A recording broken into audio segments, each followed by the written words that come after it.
একসময় প্রেম পরে বিচ্ছেদ আর এখন পুলিশের হাতে গ্রেফতার। ঢালিউড অভিনেত্রী পরিমণির দ্বিতীয় স্বামী ফেরদৌস কবির সৌরভকে গ্রেফতার করেছে ডিবি পুলিশ।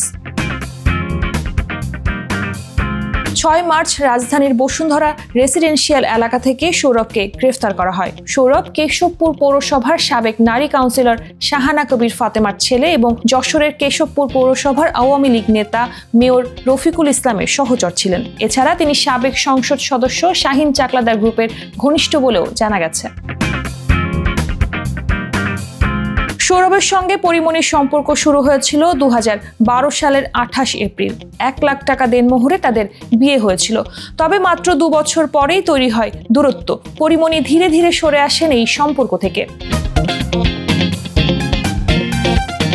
এটাই পরিমণির একমাত্র বিয়ে নয়। এর আগে ও পরে আরো কয়েকবার তার ব্যক্তিগত জীবন ছিল আলোচনার কেন্দ্রে। সাংবাদিক তামিম হাসানের সঙ্গে প্রেমের পর 2019 সালে তাদের বিচ্ছেদ ঘটে। এরপর 2020 সালে নির্মাতা কামরুজ্জামান রনির সঙ্গে গোপনে বিয়ে করলেও 5 মাসের মাথায় সেই সম্পর্কও ভেঙে যায়।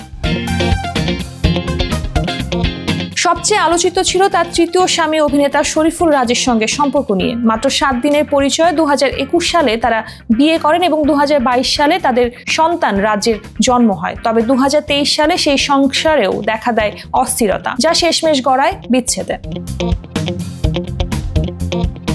তবে এই গ্রেফতারের খবরের পাশাপাশি পরিমণির ব্যক্তিগত জীবনের কারণেও সম্প্রতি আবারও রয়েছেন আলোচনায়।